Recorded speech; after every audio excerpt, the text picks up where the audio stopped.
Free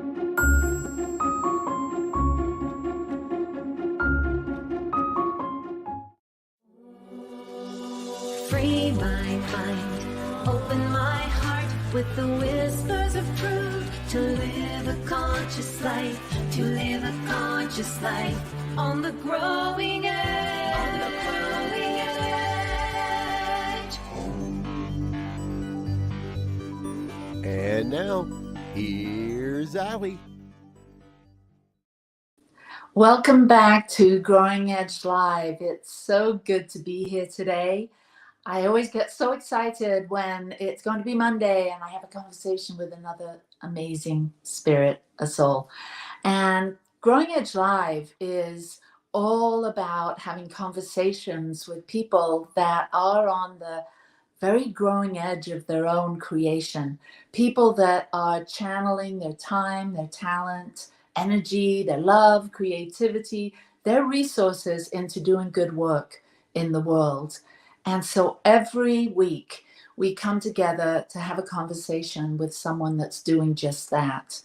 And today I have the great blessing and honor to be interviewing and having a conversation with Dr. Jim Lockard. But before we get to Jim, I'd like to move into the segment Ask Allie.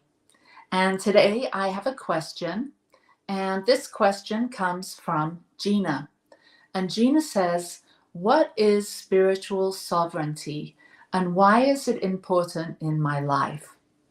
I love this question. I have considered the idea of spiritual sovereignty as sort of being my mantra for the last couple of years. And so I've been exploring this notion of really being self-governing, self-determining, and independent. And when you combine the two words, spiritual and sovereignty, to me it means that we have a particular independence and a particular ownership over our spiritual growth and development. And so that's the sort of the foundational premise. And so as someone that is spiritually sovereign, we have an idea that we're all connected, not just an idea, but we have a felt realization that we're all connected, interdependent, interrelated. And when we come to this realization that we're all part of this whole, this one beautiful life that is constantly evolving and changing and growing, and each one of us, radically unique, differentiated beings, are all participating in this growth, in this evolution. And so when we become aware of this, we begin to see that whatever we're doing in our little corner of the world, in our life, affects everything else. And so we want to do better. We want to rise up and be more positive and shine our light and serve others around us and humanity in general, because we're all connected. And so wouldn't it make sense that we direct our energy into doing the things that we think will be sort of harness our own skills and talents and bring those in service of our purpose in life. And so someone that's spiritually sovereign has an idea of who they are and why they're here. And they usually have gone about organizing their energy and their wisdom to be able to channel that and raise up everyone around them. And so when you're stating that you're spiritually sovereign, you then have a sense of presence about you. You're deeply grounded in your own life. You're deeply aware that this now moment is really the point of creation. It always has been. We don't create in the past and we don't create in the future, although the future is affected by our creation in the now. And so we become very interested in doing the inner work, because so many of us seem to be outwardly focused. And whilst it's good to be focused on what's materializing, what's evolving out there, it's also very helpful to know that we can gain sovereignty, spiritual sovereignty, by going inside and doing the inner work, doing whatever we need to do to understand our threefold nature, that we have this incredible mind, we have this incredible body, and we have this ineffable spark of life within us. And so as we do our inner work, as we do our inner engineering, we begin to see that what we manifest on the outside as our very life, our relationships, our work, our experience, is caused by this inner sense of connectedness, inner sense of our energy. We get to, there's a few foundational elements, and I find these to be really helpful in having self-mastery. And we begin to establish this sense of grounded presence. And for me, I've been, as many of you know, I've been studying the Enneagram I'm in a year-long training program at the moment. And I just got back from Phoenix and had an amazing teacher, Marianne Gilbert. And she's been teaching us about the somatic Enneagram. And so as we turn our focus of attention inward, we start to see that we can establish this sense of grounded presence. And when we have this deep connection with ourself as being part of this interconnected, interrelated, interdependent whole, we start to realize that we have to be still and develop this sense of being on purpose right where we are, being centered in ourself, being sovereign to our own energy, our own wisdom, our own love, emotions, our actions. And so we establish this grounded presence and we develop an inner observer. And so we develop this way of just noticing what's going on inside us. The Enneagram teaches 3 centers of intelligence: the head, the heart, and the belly, or the body. And we start to ponder these different centers of intelligence. And so we have our head center. We have this way of thinking and processing and being intellectual and gaining knowledge. And so we have this local mind that we get to develop. And many of us in Science of Mind and New Thought have spent a lot of time in gaining mastery over our mind and really understanding how the mind works and how to create new neural pathways through the help and support of neuroscience. And we start to see, as we develop this inner observer, that we have access to a greater mind, not just our local mind, but omniscience, the greater mind. And so we start to, through meditation, through mindfulness, we start to explore what that means. And we're not confined by our own ego structure or our own mind. We begin to move out and gain access to divine mind. And then we gain access to the local heart and the greater heart, the local body and the greater body. And so we build some inner awareness about where our energy and attention is focused within these 3 centers of intelligence. And through work and practice, we begin to build coherence between these 3 areas, that we can gain great wisdom, not just about ourselves and our own energy and our own intelligence and imagination and all of that, but that we connect to the greater field with more intention. And so we develop this sense of grounded presence, we develop our inner observer, and then we build onto this art of the placement of attention. And we begin to see that we can put our energy and our attention into particular things that we deem important and interesting.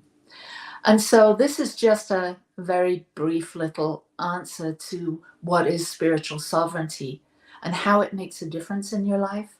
You're going to have to try it out and just see what being more mindful, going within, exploring these three centers of intelligence and how they might support you, Gina, in making wise decisions and aligning your thoughts with your words and with your actions.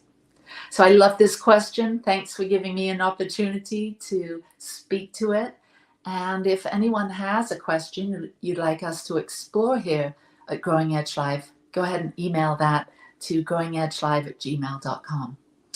All right, so now we're moving on to my very special guest.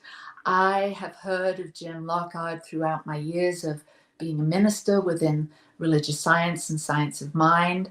And I am just so thrilled that we could sync our schedules here because he's not living in the United States. So Dr. Jim Lockard is an ordained minister, teacher, speaker, author, blogger, coach, consultant, and thought leader. He was raised in Baltimore, Maryland, and he's currently living in Lyon, France with his wife, Dorian, is that how you say her name? Carter Lockard, PhD. They are frequent presenters at international conferences in the spiritual, business, and academic fields. Jim was a keynote speaker at the Unity Convention in 2023, and I'm super excited about this. He'll be a speaker at the affiliated New Thought Network conference at Unity Village in October of this year, 2024. For 20 years, Jim served as a spiritual leader in the Centers for Spiritual Living in California, Florida, and Maryland. And he is an author and has written Being the Beloved Community, Creating the Beloved Community, and Sacred Thinking, which I know so many people have read. He serves the New Thought movement in many, many ways and capacities.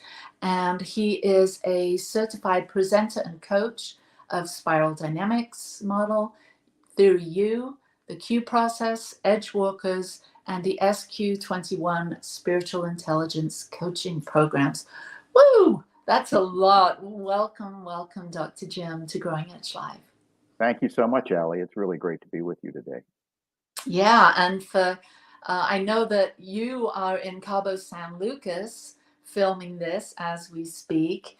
And just a little coincidence, me and a group of ministers are heading down that way on Monday. So maybe we'll bump into each other. Yeah, we'll try to keep the town quiet for you when you get here. But it's pretty wild here. This is my first time here in a long time. So we're enjoying it very much. Yeah, good. So I'd love to know a little bit about your background. I'd love to know, were you a spiritual child? Were you very interested in religion, spirituality? Were you aware of more going on behind the scenes than meets the eye? How were you as a little one? What's your evolutionary spiritual journey been like? Yeah, well, I was raised as a Catholic in the Northeast, which means, that, as Joseph Campbell said, that's quite a strong mythological background to come from because you're sort of steeped in the stories and the right and wrongs and things like that. I went to Catholic school for 12 years. I had a lot of questions always. I mean, when I would hear some of the stories about, God smiting people and killing the babies and things like that. And I was kind of quickly branded someone who asked too many questions. They called me a disturbing element in the class quite often. But I always had this sense of something beyond the real. I loved stories, not just the Bible, but I loved things like the Twilight Zone on TV and things that sort of talked about the possibility of the aspects of ourselves that we're not directly connected to or not directly aware of. So I always had that.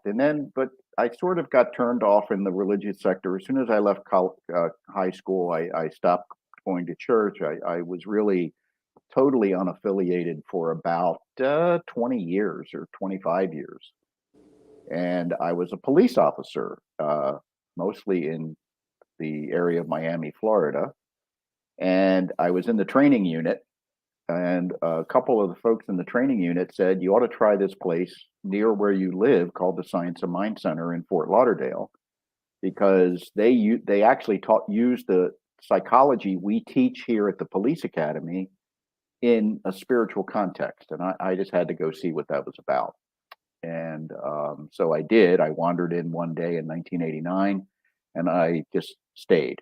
I stayed in the community. I started taking classes. I became a minister, and I left the police department in 1996. I took an early retirement and went into ministry full time.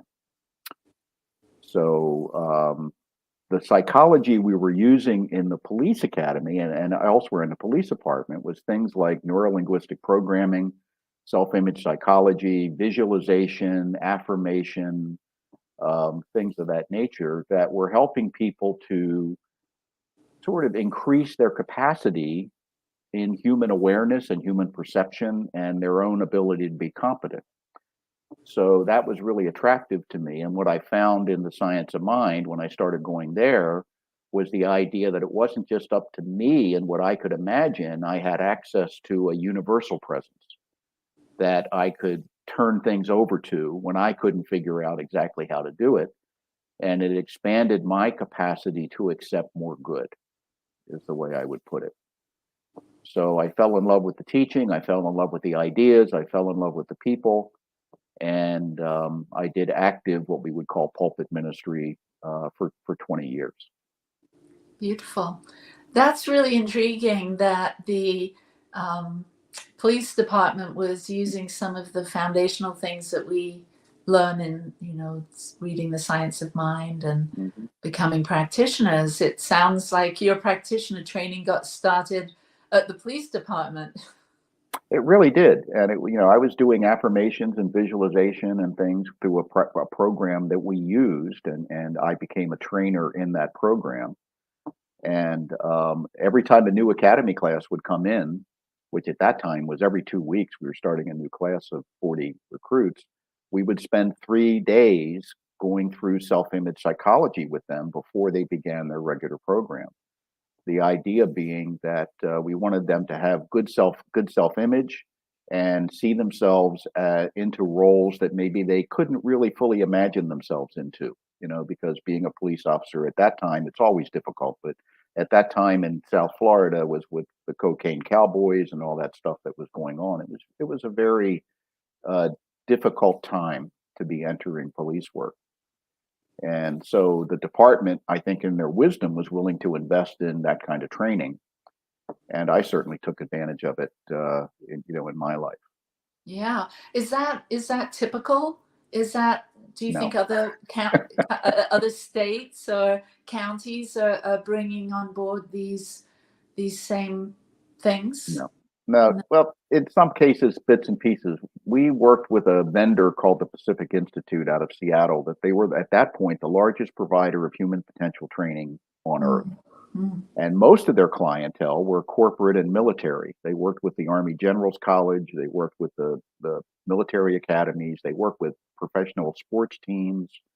And we were their only law enforcement client. And I think they never had another law enforcement client. So it wasn't something that most police agencies or public service agencies were using. Well, that somehow that makes me feel good that that so many people are being affected by these teachings, this human potential training, or in the military. That's really quite a surprise to me. Back then, back in '89. That's kind of leading edge, I would say. Yeah, I had a chance to work with military agencies at various times in my law enforcement career, and I was always impressed by the leading edge thinking that was going on in the military and in the Army. And then I worked with people in the Army, the Navy, the Coast Guard, and the Air Force.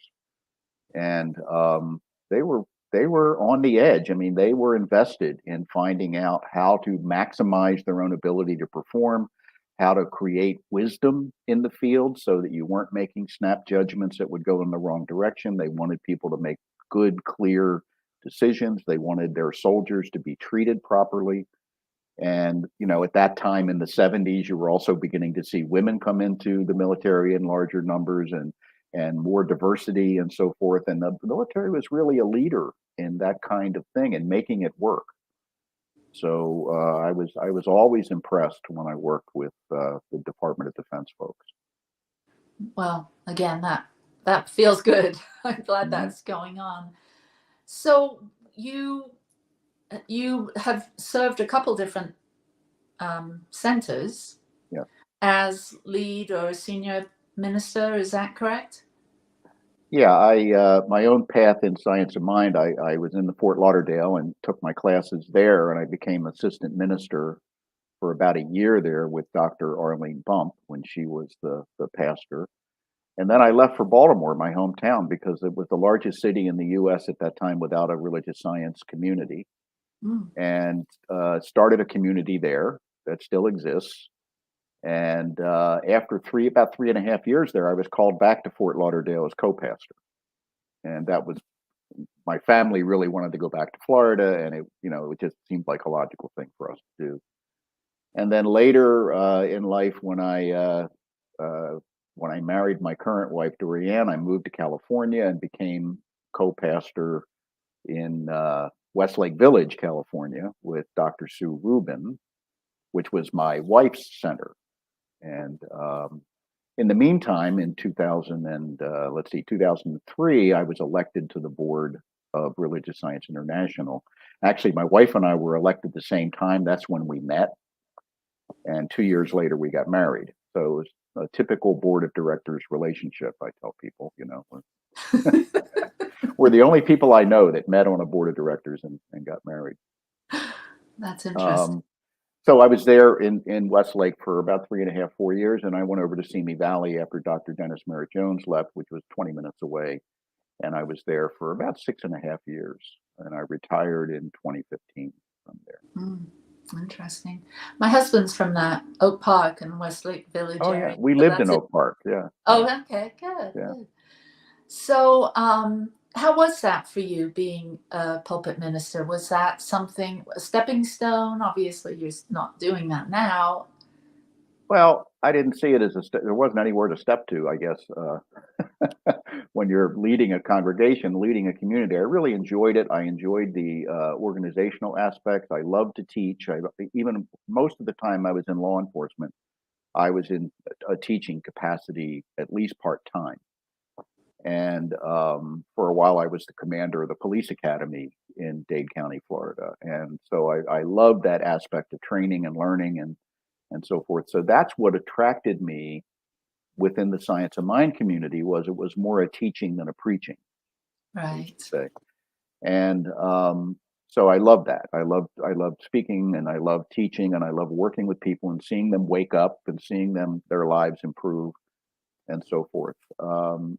The decision to leave was really more of a co-decision with my wife and I that it was time to start a new chapter. And that's when we sold everything we owned in California, house, cars, and furniture.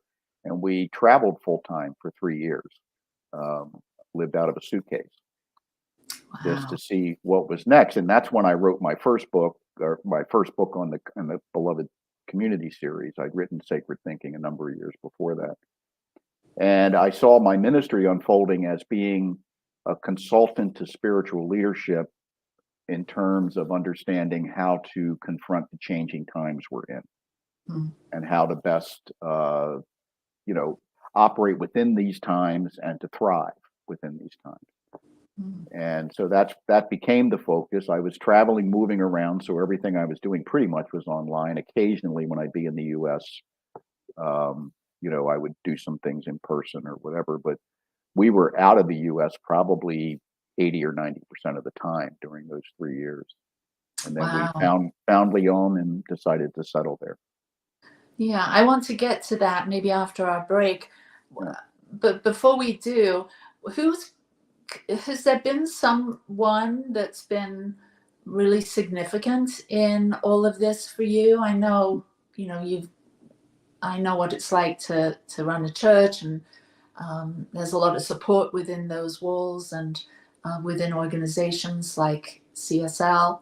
But has there been someone, like over the course of your life, that really sort of implanted this desire for going deeper? That's a good question. When I look early on, I would say my mother, who was a devout Catholic, and she was a convert to Catholicism. She wasn't raised in it, and I think it's safe to say converts tend to be a little more serious over time than many people that are born into it, because you're there very much on your own volition.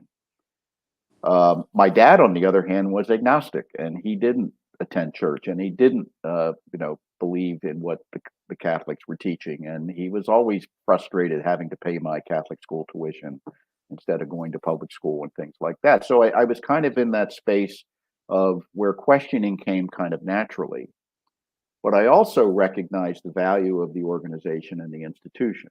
That I didn't become a total rebel where you reject everything that the institution says. I tried to give the institution or the people in it the benefit of the doubt. They're doing the best they can. You don't tend to run into people in New Thought that are intentionally doing negative things or anything like that. Sometimes, like any of us, we're not up to the task at any given point. But it did lead me into more of a questioning and deepening, and I got into then people like Teilhard de Chardin and Joseph Campbell and Carl Jung, and in New Thought circles, Thomas Troward and Emma Curtis Hopkins. And I really found that I resonated more with the deeper thinkers and feelers than I did with some of the surface things that happen. A lot of times our Sunday service is kind of a surface thing. It's a brief talk, and you got music, and it's getting people into a space of, community and joy, but you're not going deep into the material because A, there isn't time, and B, a lot of those folks aren't interested in that. They're Right. interested in coming together and having a nice experience and then going home. And, it's in class and other places where we really go deeper, or have the opportunity to anyway. So I like that structure, and I like the design of it, whether it was totally intentional or not over time. But now we're in a place where the Sunday go to meeting thing that's been around for 1,000 years or so is going away. It's diminishing in terms of how people, and I'll use this term intentionally, how we consume spirituality. And the absolute sacredness of Sunday is gone. The stores are open. The little league teams are playing. All the things that used to be moved to the side so that people could go to church are now, in this secular time, are now open and going on, and you're kind of in competition with them. And a lot of people are just saying, I don't want to do this anymore. I don't like the organizational piece. I don't, there's a million different reasons why people are reducing their attendance. I live in France, the most secular nation on earth, where less than 1% of people go to church go to any kind of worship regularly. And in the latest poll, 51% of the French people say they're not part of any religion. So,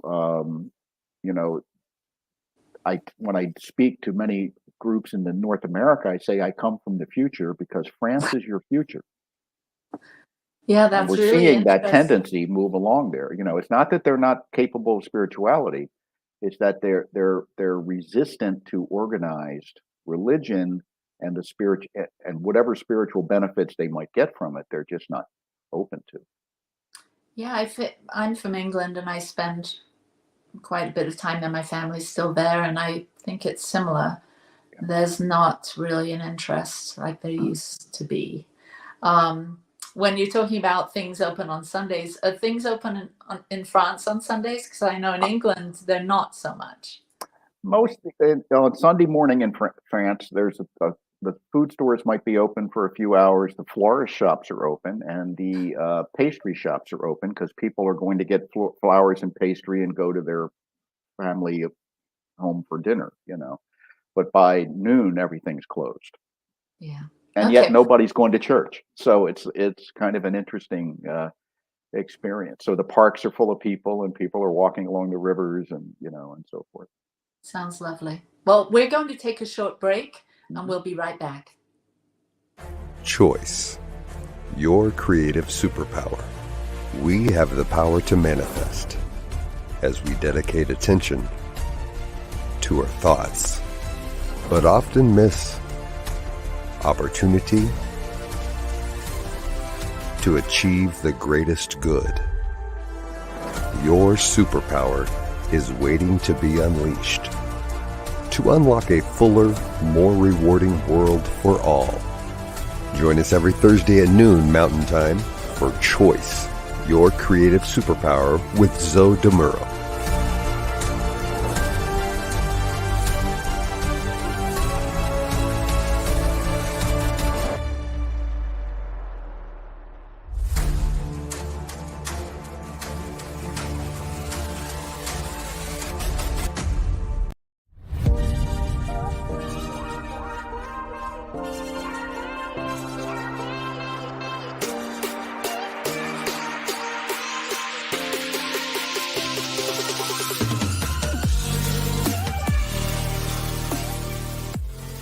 Please help us say thank you to our organizational sponsors, including the Hefferland Foundation, Affiliated New Thought Network, International New Thought Alliance, Science of Mind Archives and Library Foundation, Center for Spiritual Living Denver, Center for Spiritual Living Midtown, New Thought Philadelphia, Planned Happiness Institute, Summit Center for Spiritual Living, One Heart Retreats, Center for Spiritual Living on the Lake, Unity Kitchener, Unity Spiritual Center Ottawa, Om Center for Spiritual Living, Satya Center, Begin Within Ministries, Center for Spiritual Living North Jersey, Unity of Savannah, and the Center for Spiritual Living Seattle, as well as all of our individual donors. Thank you for being part of the New Thought Media Network. Please like, share, and subscribe. New Thought Media Network, positively inspiring.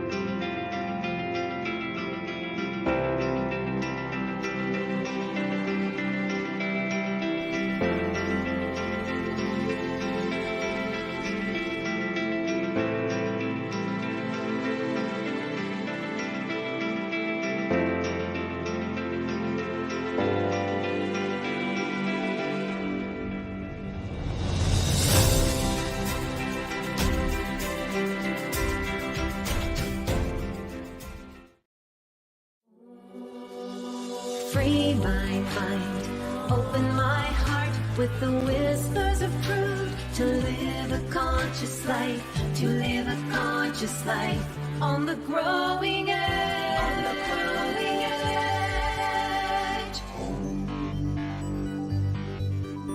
edge. And now, here's Allie. We're back.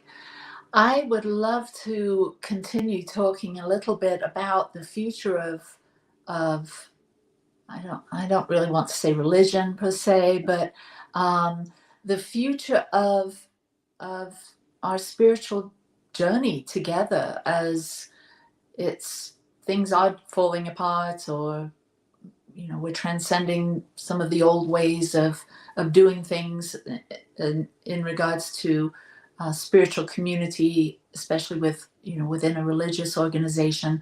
But I know that reading the books that you've written about community, beloved community, and knowing that you've moved to another country, and doesn't sound like there's a lot of new thought. I don't know if that's there. So what are you getting a sense of as far as where are we headed? Um, Maybe we start with New Thought in particular. Um, how do we move forward? I know for me, I moved away from pulpit ministry during the pandemic and the lockdown, and it became completely uninteresting to me personally. And so I moved my ministry online, and we do have some people that meet locally still, but I haven't really engaged that much in that. But there's a longing to connect. There's a longing to be connected with other humans. But the idea of a religious community, or so, do you have thoughts about New Thought community and what the next phase might be in regards to this teaching?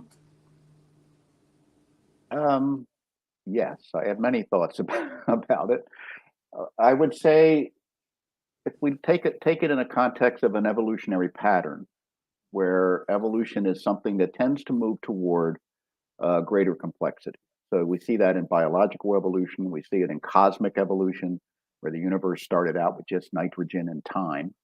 And now we have all these different elements and all these different planets and stars and systems and life forms and so forth.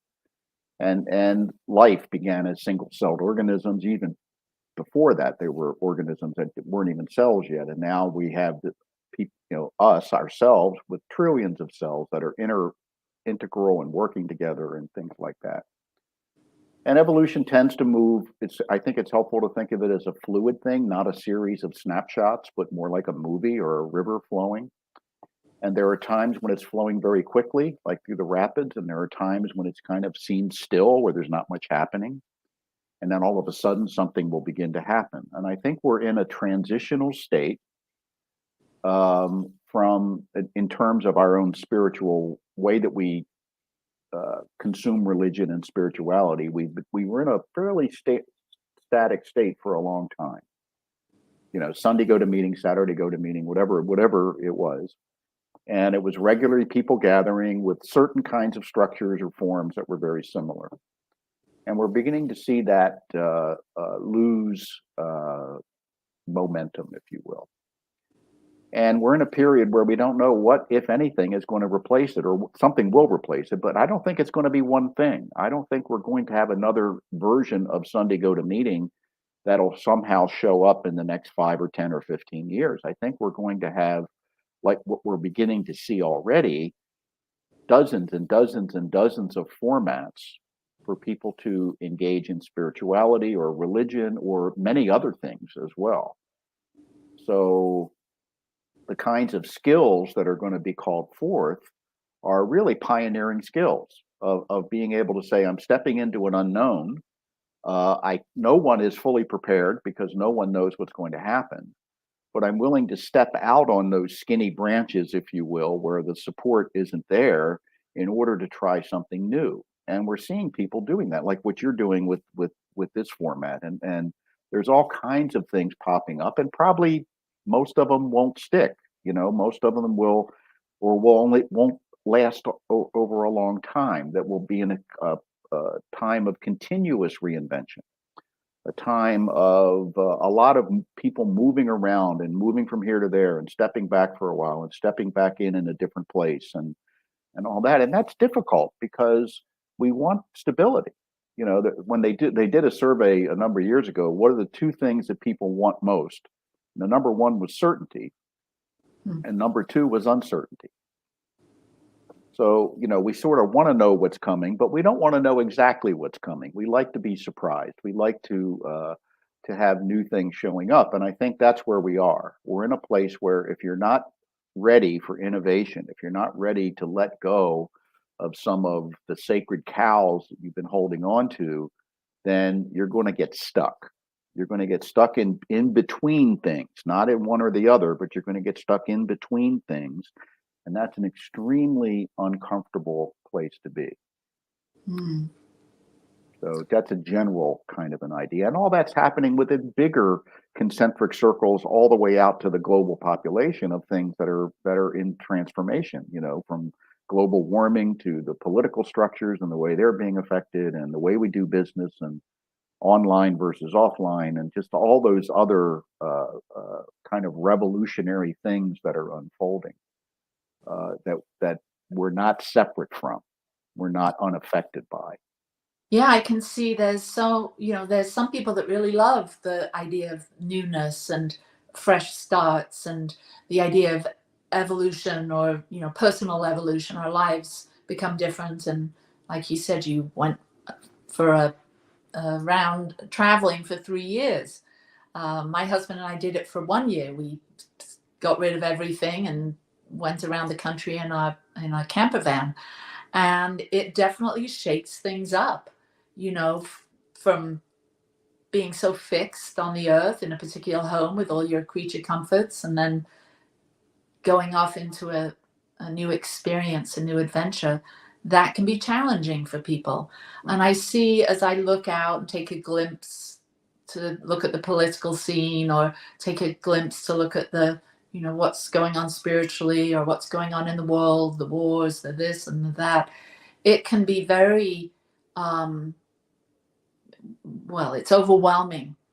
And I see it that a lot of people are trying to hold on to the way things were, to some idea that they can hold on, they can keep things the same somehow. And then there's others that don't seem to be as interested in that.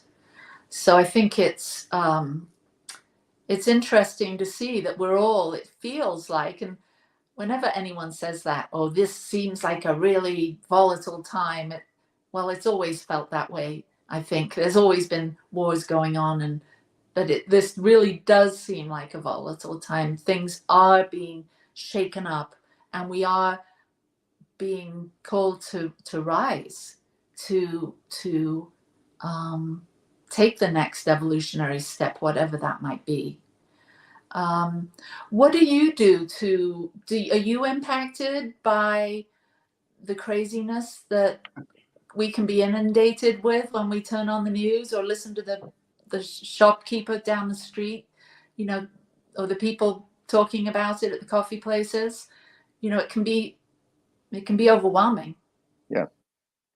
Well, I think that's something that we have to come to terms with is, and you mentioned it in terms of spiritual sovereignty earlier on, is what I have to do is to develop myself internally so that I'm the best version of myself, whatever that is. I mean, Carl Jung called that your soul's agenda, that your soul wants you to be the fullest expression of who you are or who you came here to be.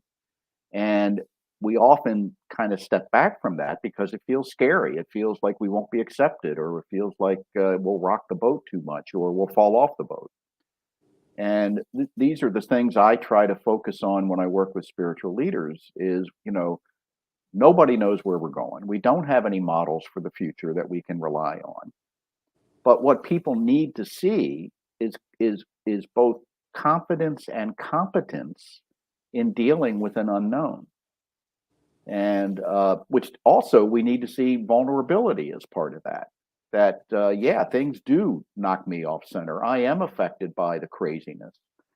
I am greatly saddened by some of the beliefs that people have accepted as true. Some of the conspiracy theory type things, or whatever it may be. There's plenty of them to go around. And I've had a lot of people that I've been very close to that I feel like they're just gone.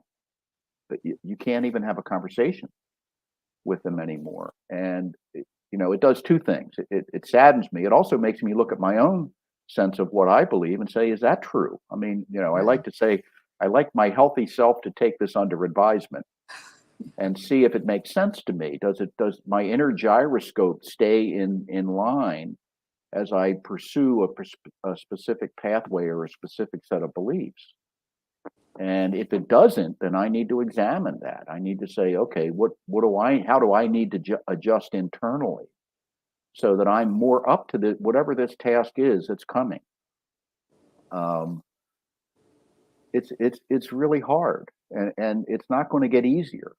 Um, what we can do is just to try to the thing, there's sort of a conflict in a sense between should we be in spiritual community or is this a solo path to grow my own self spiritually? And I think it's both. I think we have to, go as it says in the Bible, go into your closet and talk to the spirit within in private. But we also have to be in community and support one another so that I'll do better on my individual path if I'm supported in a community around me. And the reality is, at work or at home, I may not get that support. Mm. So having a community of people, whether it's online or in person or some hybrid version, I think is critically important. I think it's important that we have teachers along the way that maybe are a little bit ahead of us or can help us to see things within ourselves that we're not quite ready to see. So, I don't think we can do it without a teacher. You see a lot of these memes online saying that all organized religion is bad. Well, if I don't have any organized religion in my life, I probably won't have any sense of spirituality except what I make up on my own. And I'm going to spend a lot of time going down false alleys that could have been avoided by having some teachers along the way. But I have to learn that I have to expect myself to outgrow the teacher. And the teacher, if it's a good teacher, expects me to outgrow them. And that's something that we often lose because the ego gets in the way. And we see all the people that are in leadership that misbehave. But I've had some teachers that have misbehaved, but I've learned from them. And I'm proud of that. Joseph Campbell says, "My enemies make me proud." And what he's speaking to there is an idea of having a pure sense of self that allows you to evaluate the behaviors of others in relation to that. It's not about making them wrong, but they're not right for me. Mm-hmm. So my ego then says, well, they have to be defeated. But let's step away from that. Let's expand that ego so it's let live and let live to the point as long as you can keep yourself safe. But I appreciate having some of the stuff reflected back to me that I need to work on. The shadow stuff that we project onto others, and we get angry at them and try to control their behavior until you say, oh, wait a minute, it's not about them, it's about me. So that's all part of it. And I think I credit my law enforcement training and experience of having to go into buildings by myself where there were bad guys. And because I think I went into law enforcement because I didn't have a sense of personal authority. And I thought I could wear it. And over time, I began to see, hey, I'm pretty good at this. I can do this. I can get better at it. I don't have to rely on the badge to be my whole authority, whereas some others never kind of got to that. So I think when we're younger, we tend to subconsciously go into activities and maybe careers where we're going to be called forth in a way that's very uncomfortable. And I certainly did that, and I certainly did that in ministry too, because my growth spiritually in terms of any kind of formal structure was very lacking. So I began to realize if I'm going to live this teaching, I need to be a minister. I need to do it full time. And that was a very maybe selfish way to go into that career, but it certainly was part of my decision making. Interesting. So what's it like for you now? How long have you been in Lyon? We've been there for 6 years. 6 years. We own an apartment, and it's a lovely life.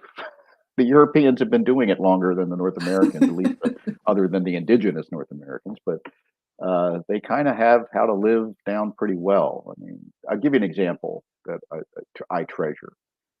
They don't let the big stores into the city, except at 2 malls. So there's no huge shopping centers, huge grocery stores. So in my neighborhood, I go out every day and shop mid-morning, and I go to the greengrocer, I go to the cheese shop, I go to the baker for my baguette, I go, to the fishmonger for the fish or whatever, the butcher, and every part of the city has their own set of little mom and pop stores, and they know you the second time you come in. So it's really like small town living, very accessible, walkable. We don't own a car, we don't need a car, and it's a real sense of community. That's just lovely, Yeah. and it's much easier to eat healthily there. And they have outdoor markets like we would call farmers markets in different parts of the town almost every day of the week. And some of them have 200 and 300 stalls. So you can get anything there, and everything's fresh and everything's right from the farm, and so forth. So it's from that kind of standpoint, I'd say quality of life. Hmm. It's something that's very hard to copy in the US. Yeah, I've always felt like that would be an answer. Like if I was to become the leader of the world, I would say, or at least the country, going back to small communities, being, working together and buying and growing locally and having that Yeah. sense of sovereignty, I guess, And I'm in within. a city of 2 million people living this Oh, way. wow. Wow. So it's possible even within that Yeah, kind of density, that's and beautiful. yeah. Yeah. So what about spiritual community? Do you have any spiritually minded people that you're there with? Or how do you fill that cup for yourself? Well, my French has not developed as quickly as I would have liked. So most of my social activity is with people that speak English, and there's a large expat community there. We have an American club, and I know folks from Great Britain and so forth. Not too many that we have spiritual conversations with. I do a lot of it online. There's a center in Geneva, a small center that's about 2 hours by train. I've done some things with them over time. But in France itself, there was a study group for a while, but it doesn't exist anymore. But there's a lot of folks that are into integral. They're into the Ken Wilber kinds of stuff and the spiritual side of that. And you know, you can talk with the French about philosophy all day long. They will not talk about spirituality because they consider it personal. Mm, So if you say something spiritual, that's it. The conversation's over mm. in no uncertain terms. But if you talk about the philosophy of this person or that person or psychology, then yeah, that's fine. So that happens quite a bit. But again, my limitation is I can't really do a lot in French yet. I'm still studying. Hopefully Yeah. that'll change. So you're hoping to become fluent at some point? Yeah, at least conversational. I don't think they say it takes 30 years to become fluent in your own language Wow. in terms of really understanding, to that level. And they say when you learn a new language, after you get mechanically proficient, it takes 6 more years to become yourself in that Oh language. my gosh. Because up to then you're just kind of, you have a limited set of vocabulary and grammatical things that you're able to use effectively and so forth. So it's a challenging thing. I know people that have been in France for 30 years that they'll find a whole section of conversation that they don't know the vocabulary for. Just because they hadn't been exposed to it or hadn't had to deal with it. So it's a little more difficult. But the interesting thing is almost everybody in Europe speaks 2 or 3 or 4 languages. Because it's like if in the US every state had its own language, you would learn the languages probably of some of the states near you. Yeah. So, we're 2 hours from Switzerland and a couple hours from Germany and a couple hours from Italy. So there's quite a bit of bilingual and trilingualism Mm. from people that are native. Are there any meditation groups or anything of that sort? Yeah, there are. There are different things like that, yoga and so forth. We're right near Plum Village, Thich Nhat Hanh place, and then Taizé, the Catholic community of where you can do retreats and so forth is about an hour drive from us. So there are places, and of course we have the amazing cathedrals and churches that you can go in and meditate and so forth. All the churches in France are owned by the government. Mm-hmm. That happened after the revolution. So, but they let the church use it for free. So, that's why you can go into a huge church there on Sunday morning and that seats 700 or 800 people and there's 25 people there. Mm-hmm. That's how they can afford to do that. And so it's quite interesting. It's a little disconcerting at first, but you get used to it. And, the people there are very ethical and moral and they live very good lives. Very little concern about stuff like that. Wonderful. So I always end the show with this question. What does the world need now? We've heard the song, the world needs love. But what does today, what do you think people need? To wake up to what is already true about them. That sense of awareness that we already have enough, we are enough, we have the capacities to do whatever we need to do in our own lives. And we need, one of my favorite quotes I think of often from Emerson is to get your bloated nothingness out of the way and let the divine circuits flow. There you go. You heard it here from Dr. Jim Lockard. Get your bloated nothingness out of the way. Well, thank you so much for being on the show today. It's been really wonderful to hear what you have to say, given your rich life experience. And it's really touched me, and I know it's touched our viewers and listeners. So thank you, Dr. Jim. Thank you. It's been an honor, and I look forward to seeing you in person in October at Unity Village. Yeah. All right. Well, thank you, everyone. Thank you to New Thought Media Network, and thank you to our sponsor, the Satya Center, who offers all kinds of classes and counseling if you want. And we'll see you next week. We have Stow Good, the musical group, as our guest. And peace and blessings. Lots of love to you wherever you are. And I'll see you next week. Goodbye. Free my mind, open my heart with the whispers of truth. To live a conscious life, to live a conscious life on the growing edge. On the growing edge. And now, here's Allie.